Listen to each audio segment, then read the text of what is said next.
नमस्कार दोस्तों, जय जोहार। मैं कौशल तिवारी और बिहिनिया संध्या में आपका स्वागत है। देश के प्रधानमंत्री यदि संसद में खुलेआम झूठ बोले तो फिर इसे क्या किया जाए। वह उस प्रवृत्ति का परिचायक है जो इन तानाशाही लोग इसी तरीके से व्यवहार करते हैं। वे उन तमाम बातों को अपने संकल्प में शामिल कर लिए हैं जिसकी अनदेखी या अवहेलना खुद करते हैं। 11 संकल्प प्रस्तुत किया गया है। उन 11 संकल्पों का क्या हाल है, किस तरीके से उन संकल्पों पर देश के प्रधानमंत्री नरेंद्र मोदी और उनकी पार्टी चल रही है, यह सीधा सीधा झूठ का पिटारा हम खोले उससे पहले हम बता देते हैं कि देश के प्रधानमंत्री नरेंद्र मोदी ने जो तीसरा संकल्प लिया था, भ्रष्टाचार में जीरो टॉलरेंस, उसकी चर्चा देशव्यापी करना इसलिए बेमानी है क्योंकि यदि अजीत पवार को जेल में डाल देने का दावा करने वाली सत्ता या पार्टी उन्हें उप मुख्यमंत्री बनाकर रखती है तो फिर इस तरह के दावे का कोई मतलब नहीं है। लेकिन राज्यों में भी यदि मोदी के संकल्पों के विपरीत काम हो रहे हैं तो फिर इसे क्या कहना चाहिए या इसका क्या मतलब निकालना चाहिए। अभिप्राय यह नहीं है कि भ्रष्टाचार को रोकने के लिए मोदी सरकार ने किस तरीके से जांच एजेंसियों का इस्तेमाल किया है, किस तरीके से जांच एजेंसियों को वॉशिंग पाउडर में तब्दील कर दिया गया, मशीन उनके पास है।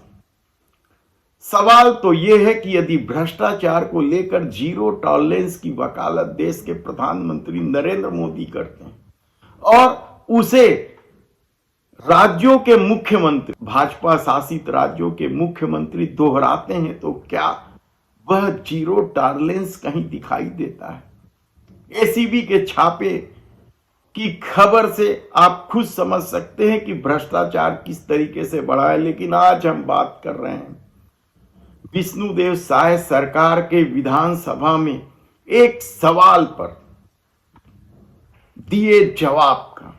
भारतीय जनता पार्टी के ही विधायक धर्मलाल कौशिक ने सवाल पूछा था कि छत्तीसगढ़ में भ्रष्टाचार के आरोपी कितने अफसर काम कर रहे हैं, उन पर सरकार क्या कार्रवाई कर रही है।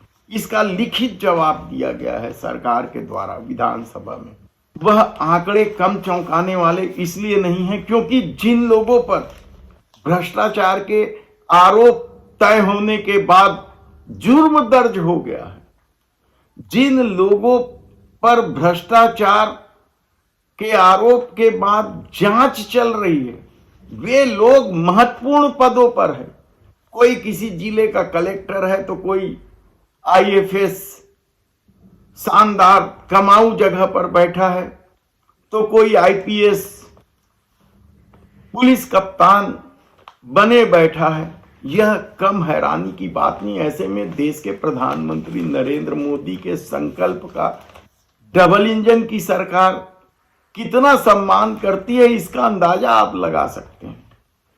डबल इंजन सरकार के मुखिया विष्णुदेव साय ने विधानसभा में बताया कि आर्थिक अपराध अन्वेषण ब्यूरो और एंटी करप्शन ब्यूरो में 2019 से लेकर 2024 तक 27 आईएएस अफसरों के खिलाफ जुर्म दर्ज है। इसी तरह 24 आईएफएस अफसरों के खिलाफ 31 शिकायत है। यानी आप कल्पना नहीं कर सकते जिस दौर में ईडी छापेमारी की कार्रवाई कर रही थी भूपेश सत्ता के दौरान, कोयला परिवहन लेवी मामले में, शराब मामले में, महादेव सट्टा मामले में, उस दौरान भी कितने ही आईपीएस लोगों से पूछताछ की थी और जब लोकायुक्त में एफआईआर दर्ज की गई थी तो कई अफसरों के नाम थे। वे तमाम अफसर कहां हैं, किस तरीके से महत्वपूर्ण पदों पर बैठे हुए हैं। क्या यह मोदी के संकल्प को अंगूठा दिखाना नहीं है? जिन आईएएस अफसरों के खिलाफ अपराध दर्ज हैं, यदि आप सुनेंगे तो चौंक भी जाएंगे और आपको शर्म महसूस होगी कि ये अफसर आपके जिले के प्रमुख पदों पर बैठे हुए हैं और उन्हें राजनेताओं का संरक्षण मिल रहा है, तभी तो वे महत्वपूर्ण पदों पर बैठे हुए हैं या सत्ता का संरक्षण मिल रहा है। संवाद के तत्कालीन सीईओ राजेश सुकुमार टोप्पो, पाठ्य पुस्तक निगम के तत्कालीन एमडी संजय अलंग, कोरबा की तत्कालीन कलेक्टर रानू साहू ये जेल में है। भौमिकी एवं खनिकर्म के तत्कालिक निदेशक समीर बिश्नोई ये भी जेल में है। स्कूल शिक्षा विभाग के तत्कालीन प्रमुख सचिव डॉक्टर आलोक शुक्ला, उद्योग एवं वाणिज्य विकास विभाग के तत्कालीन संयुक्त सचिव अनिल टुटेजा ये भी जेल में है। रेरा के तत्कालीन चेयरमैन विवेक ढांड, इन पर तो ईडी ने कई गंभीर आरोप लगाए हैं, लेकिन सिर्फ जांच चल रही है। इनसे पूछताछ करने की हिम्मत तक आज तक लोकायुक्त ने जुटा नहीं पाई है। निरंजन दास, टामन सिंह सोनवानी, निरंजन दास और टामन सिंह सोनवानी, जिसमें से टामन सिंह सोनवानी जेल में है। यही नहीं, जिन अफसरों के खिलाफ शिकायत में जांच चल रही है वे भी तो जिला की कमान या अपने विभाग की कमान थामे बैठे हुए हैं, जिसमें आईएएस अफसरों की सूची हम आपको बता रहे हैं। कुलदीप शर्मा, सुरेंद्र कुमार जायसवाल, गौरव द्विवेदी, इनका भी नाम है। आप सोचिए कि किस तरीके से ये महत्वपूर्ण पद पर बैठे हैं। नरेंद्र कुमार दुग्गा, अशोक अग्रवाल अभी रिटायर हो गए हैं ये, श्रीमती पुष्पा साहू, सुधाकर खलको, राजेश सिंह राणा, डीडी सिंह, एस प्रकाश, कुमार खलको, सुश्री नृपुर, राशि पन्ना, श्रीमती किरण कौशल, टी राधा कृष्णन, संजीव कुमार झा, इत्पत आरा और भुवनेश्वर यादव। हैरानी की बात तो यह है कि इनमें से कई अफसरों के खिलाफ जांच 2019 से शुरू हुई थी और अभी तक पूरी नहीं हुई। कितने 5 साल हो गए। 5 साल में अफसरों के खिलाफ शिकायत पर यदि जांच ही पूरी नहीं कर पाए सरकार, तो इसका मतलब आप समझते हैं कि किस तरीके से संरक्षण दिया जा रहा है। न केवल आईएएस आईपीएस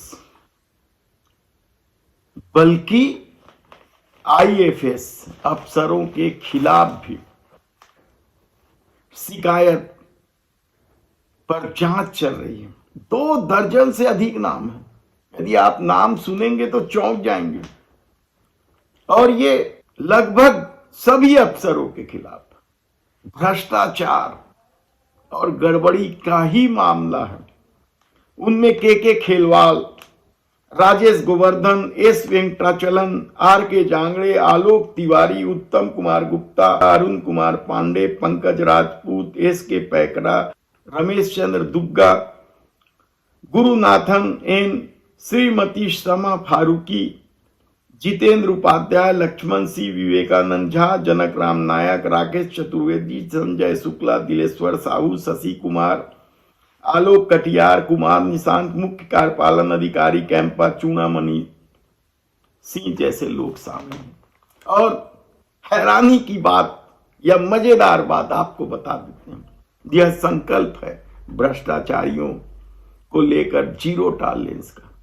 और उसमें से एक आईएफएस अफसर राकेश चतुर्वेदी रिटायर होने के बाद भारतीय जनता पार्टी में शामिल कर लिए गए।